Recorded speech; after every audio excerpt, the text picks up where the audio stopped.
자, 안녕하세요. 조종입니다. 자, 오늘 준비한 컨텐츠는요, 망해버린 건함 계획 LCS 사업입니다. LCS가 뭐냐? 리트롤 컨뱃 쉽이라고 하는 건데, L에 리트롤 있잖아요. 이게 연안, 컨뱃 전투, S 쉽.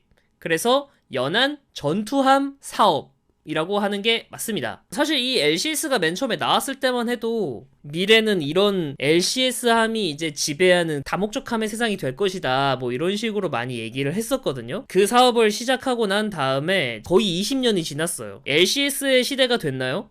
지금 존재하는 LCS들도 조기 퇴역을 하겠다라고 지금 얘기를 하고 있습니다. 그러면은 대체 무슨 일이 있었길래 이런 일이 벌어지냐? 그리고 LCS 사업이 어떤 치명적인 약점을 갖고 있길래 이 LCS들은 조기 퇴역을 할 수밖에 없느냐? 이거에 대해서 여러분들에게 좀 설명을 해드리는 그런 시간을 갖도록 하겠습니다. 자, 일단은 LCS는 함종이 두 개예요. 특이하죠? 우리 울산급 호위함 건조한다고 하면은 함영을 하나 결정을 하고 그거를 그대로 이제 건조를 하잖아. 근데 미국은 LCS라는 사업을 하는데 함급이 두 개예요. 그 이 두 개를 같이 건조했어. 미국이라서 가능한 겁니다, 솔직히 말해서. 다른 나라는 이지랄 못해요. 뭐 여튼 간에 두 개의 함급이 있는데, 하나는 인디펜던스급 LCS, 하나는 프리덤급 LCS입니다. 인디펜던급은 제너럴 다이나믹스에서 만든 거고요. 프리덤급은 로키드 마틴에서 만들었습니다. 왜 두 척을 따로 건조했냐? 이게 두 개가 장단점이 있어요. 이거 되게 멋있습니다. 여기 중간에 비어있고 이렇게 접촉되는 부분이 세 면이 있어요. 이렇게 만들면 장점이 뭐냐? 첫 번째로 내파성이 굉장히 좋아져요. 외발 자전거보다 산발 자전거가 훨씬 더 안정적일 거 아니야. 그거랑 마찬가지로 얘는 다리가 3개가 있기 때문에 파도가 이렇게 들이쳐도 안정적으로 이제 배를 유지할 수 있어요. 그걸 내파성이 좋다고 그럽니다. 그리고 선의 능력이 좋습니다. 다리가 하나 있는 것보다 다리가 3개 있는 게 선의 능력이 더 높아요. 그래서 같은 속도로 선회할 때 더 빠르게 한 바퀴를 돌 수가 있어요. 산발이다 보니까 폭이 넓어지거든? 그래서 헬기 가판이 말도 안 되게 커집니다. 지금 여기 보이는 이게 MH-60R인데 얘도 대형 헬기거든? 이 대형 헬기가 지금 여기에 랜딩했는데도 남은 공간을 이렇게 상상을 해보세요. 인천급에 MH-60R이 랜딩하는데 이 정도 크기예요. 근데 인디펜던스급은 이렇게나 공간이 남아요. 레전드입니다. 엄청 커요. 엄청나게 큰 헬기 가판을 가지고, 그리고 내파성이 뛰어나기 때문에 중국이나 러시아 같은 근해에 적합합니다. 반면에 프리덤급 같은 경우에는 기동성이 좋습니다. 발이 3개 있는 것보다 발이 하나가 있는 게 저항력이 더 적을 거 아니야. 그래서 속도가 굉장히 빨라요. 제가 알기로 인디펜던스급 같은 경우에는 45노트가 나오는데 프리덤급 같은 경우에는 47노트인가? 47노트인가 49노트인가 이렇게 나와. 통상적인 형태라 신뢰성 높은 설계예요. 무슨 소리냐? 이전 함형과는 좀 디자인이 많이 다르잖아. 그러면 이 설계가 충분히 검증된 설계가 아니라는 소리잖아. 그럼 거기서 나오는 문제점들을 해결해 나가야 되잖아. 그 해결해 나가면서 드는 비용이 들잖아요. 근데 얘는 통상적인 설계이기 때문에 이미 검증받은 설계야. 그래서 굳이 뭐 추가적으로 드는 비용이 그렇게 많지가 않아. 그걸 우리는 신뢰성이 높은 설계라고 합니다. 좋은 말로 하면 신뢰성이 넓은 설계고요.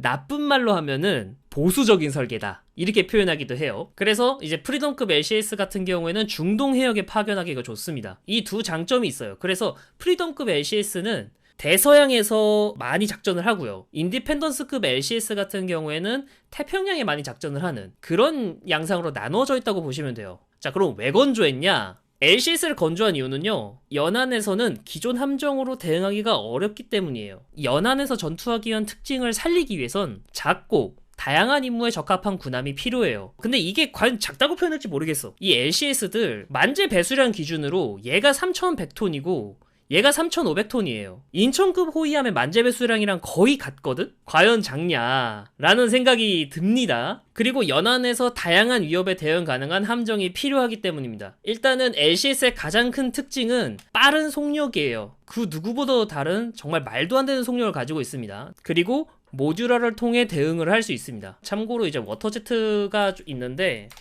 자, 이게 이제 프리덤급이에요.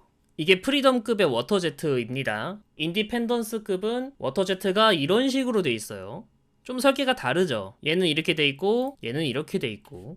빠른 속력과 모듈러를 통해 대응이 가능하고, 이 빠른 속력은 워터제트를 통해서 실현시킬 수 있었다. 이 워터제트는 우리나라의 유영하급 고속함 PKMR, 중국의 후베이급 고속정, 그리고 일본의 하야부사급 고속정도 채용한 그런 추진 체계입니다. 근데 이제 빠른 속력은 알겠어. 모듈하가 뭐냐 대체.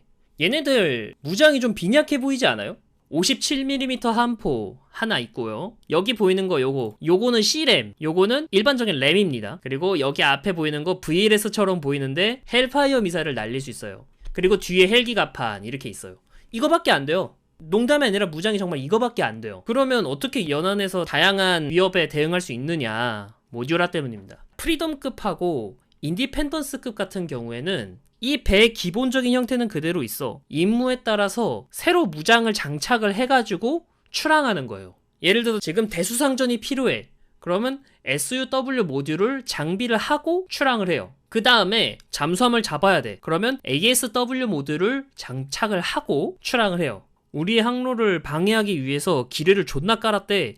그러면 기뢰전 모듈을 장착을 하고 출항을 하는 이런 임무에 따라서 모듈을 따로 이제 필요할 때 장착을 해가지고 대응을 한다. 이게 기본적인 LCS의 특징이에요. 참고로 8시간이면 항구에서 모듈을 변경할 수 있다고 판단을 했습니다. 이들은. 아 그리고 여기서 설명을 안 했는데 그 대공전 모드도 있어요. 여기 있다.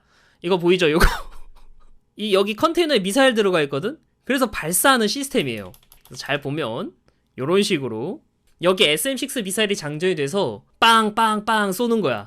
가쁜 소련제 생각이 드는데 이거 소련제 아닙니다. 이거 미국제예요. 놀랍게도 이게 대공전 시스템입니다. 실제로 그래서 제가 알기로는 LCS에서 SM6 미사일도 발사한 걸로 알고 있어요. 어쨌든 이런 컨셉으로 만들었어요. 자, 근데 왜 이런 컨셉으로 만들었냐? 아까도 말했듯이 연안이라는 공간이 엄청나게 복잡하고 그리고 기존 함정으로는 대응하기 힘들기 때문입니다. 자, 여기가 대양이고 여기가 연안이에요. 연안의 특징은 기본적으로 지상 지원 세력의 힘을 받을 수가 있어요. 여기 그림으로 표현한 이 영역까지는 중국 해군 입장에서는 중국 해군 항공대 그리고 중국 공군이 이 해역을 전부 다 커버할 수 있을 정도입니다. 근데 이제 제 영상을 보거나 아니면은 해군에 대해서 조금 이해력이 높으신 분들은 지상 항공 기지와 항공모함의 소티 차이가 얼마나 차이가 나는지는 여러분들이 다 아실 거예요. 소티 차이로 절대로 지상기지를 이길 수가 없어요. 그래서 연안은 거의 무조건 적의 항공 세력이 우세한 그런 지역이고요. 그리고 항공 지원이 우세하니까 우리가 함부로 들어갈 수가 없잖아.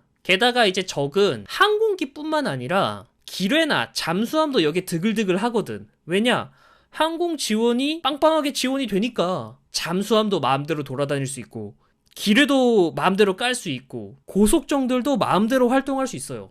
그래서 보면은 대양에서는 막말로 항공모함 존만 게임이에요. 그냥 진짜 항공모함이 있냐 없냐 이게 엄청나게 큰 차이가 있거든요. 근데 연안에서는 이게 안 통해요. 연안에서는 항공모함이 힘을 못 쓰는 공간이에요. 연안에 기뢰가 있지, 잠수함이 활동을 하지, 고속정이 활동을 하지. 특히 이제 고속정 같은 애들이 와가지고 미사일 스팸 날리면 답이 없단 말이야. 막을 수가 없습니다. 이건 항공모함으로 어떻게 커버가 안 돼요. 물론 연안에서도 항공모함이 역할을 못한다 그건 아니지만 대양에서 압도적인 우위를 가지고 있는 게 항공모함인데 연안에서는 압도적인 우위를 가지지는 못한다 이 정도다. 그래서 이제 LCS가 투입이 되는 거예요. LCS는 아까도 말했잖아요. 기뢰, 대기뢰전 모듈이 있습니다. 잠수함, 대잠수함 모듈이 있어요. 그리고 고속정, 대수상전 모듈 장착하면 돼. 57mm 함포도 있고 NSM 대함미사일도 있고 심지어 헬파이어 미사일도 있어요. 잠수함이 나타나. MH-60R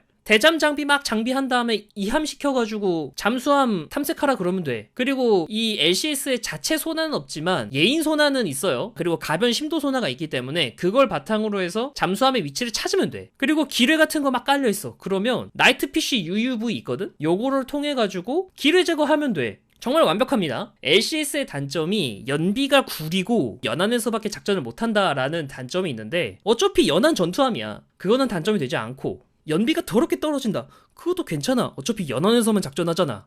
연비 떨어져도 괜찮아. 근데 망했습니다. 이 사업은 철저하게 망했어요. 왜 망했냐? 이 LCS가 그럼 왜 망했냐? 이걸 따져야 될 거 아니야. 일단 첫 번째로 모듈이 준비가 안 됐어요. 일단은 대수상전 모듈은 완비가 됐어요. 그래서 지금 LCS들이 대수상전 모듈을 다 장착을 하고 있어요. 대잠전 모듈 안 돼 있고요. 대기뢰전 모듈 장비가 안 됐습니다. 요 3개의 모듈을 만들어서 임무에 따라서 모듈을 바꾸기로 합의를 했는데 정작 준비된 건 얘밖에 없어요. 심지어 이제 이거 교체 시간이 8시간 정도 걸리겠다라고 생각을 했는데 72시간이나 소모가 됐대요. 실제로 모듈을 교체를 하는데. 정신이 나갔죠. 72시간이면. 상황이 끝나고도 남았겠다. 이게 첫 번째 이유고요. 그리고 두 번째 이유는 굳이 건조해야 될 이유가 사라졌습니다. 드론이 이제 전장을 점점 지배하는 시대가 됐는데 무인 헬기 등장했고요. 무인 잠수정 등장했고요. 무인 수상정 등장했습니다. 얘네들이 잠식을 해요. 사실은 LCS가 망한 이유 중 하나가, 가장 큰 이유 중 하나가 이거예요. 이건데 그 다음이 이겁니다. 근데 그럼에도 불구하고 무인기 모함처럼 쓰면 되지 않냐? 라고 생각을 할 수 있거든요. 근데 사실은 그런 임무는 호위함이 훨씬 더 잘합니다.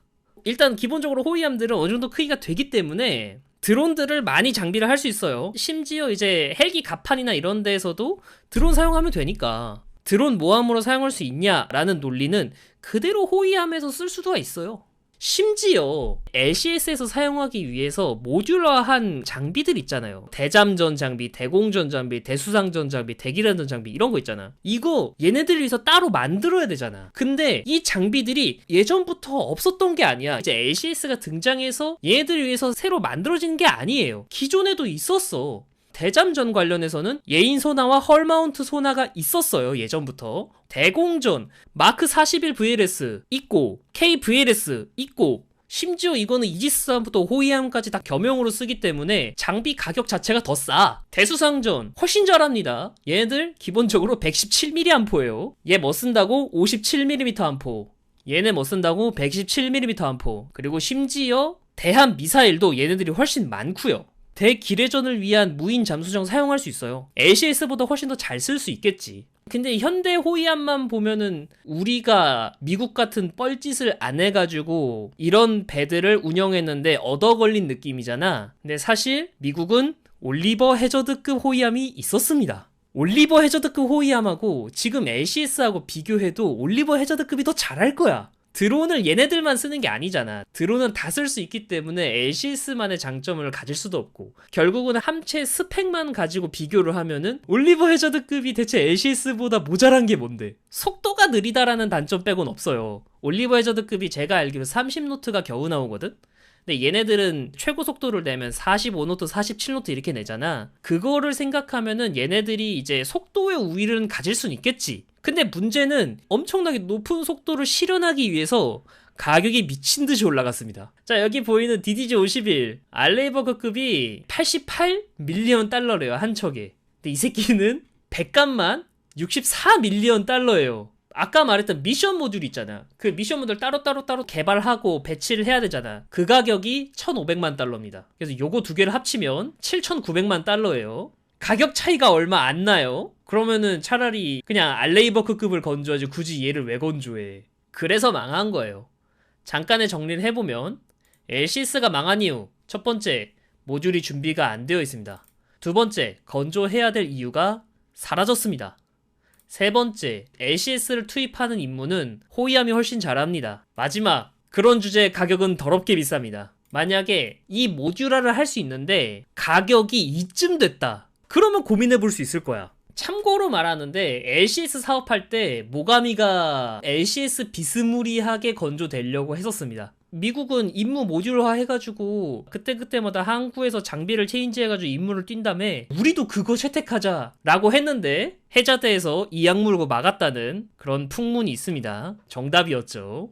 뭐 여튼 그래가지고 미국도 이제 잘못을 깨닫고 컨스텔레이션급 호위함으로 선회를 했습니다. 근데 문제는 요거 아직까지도 안 나왔어요. 일단 첫 번째로 미국 경제 상황이 말이 아니고, 두 번째로 미국의 조선업이 완전히 무너져 버려가지고 언제 나올지 모르겠습니다. 이 새끼. 일단 좀 결론을 내릴게요. LCS 사업은 솔직히 망할 만해서 망한 사업이 맞습니다. 근데 망할 만한 이유 중에 하나가 이 LCS 사업이 시작을 할 때가 2000년대 초반이었거든요. 그때 당시까지만 해도 드론이 이렇게까지 전장에서 활용도가 높을 거라고는 정말 1도 생각을 못했잖아. 그게 가장 큰 이유라고 생각하고, 그리고 가격은 더럽게 비싼데 제한적인 임무밖에 수행을 못한다. 이게 두 번째 이유. 그리고 마지막으로 이 LCS 사업을 할 바에는 차라리 호위함을 더 건조하는 게 더 이득이었다. 그래서 LCS 사업은 망했습니다. 흑역사 하면은 이 LCS 사업이 그중 하나로 꼽힐 정도로 미 해군의 망해버린 건함 사업이라고 할 수 있습니다. 뭐 여튼 오늘 이야기는 여기까지입니다. 재밌게 보셨다면 좋아요와 구독 그리고 알람 설정 부탁드리고요. 그리고 시간과 좀 여유가 되시는 분들은 멤버십 가입까지 해주시면 정말 감사하겠습니다. 오늘 컨텐츠는 여기까지입니다. 여러분들 감사합니다. 그럼 안녕.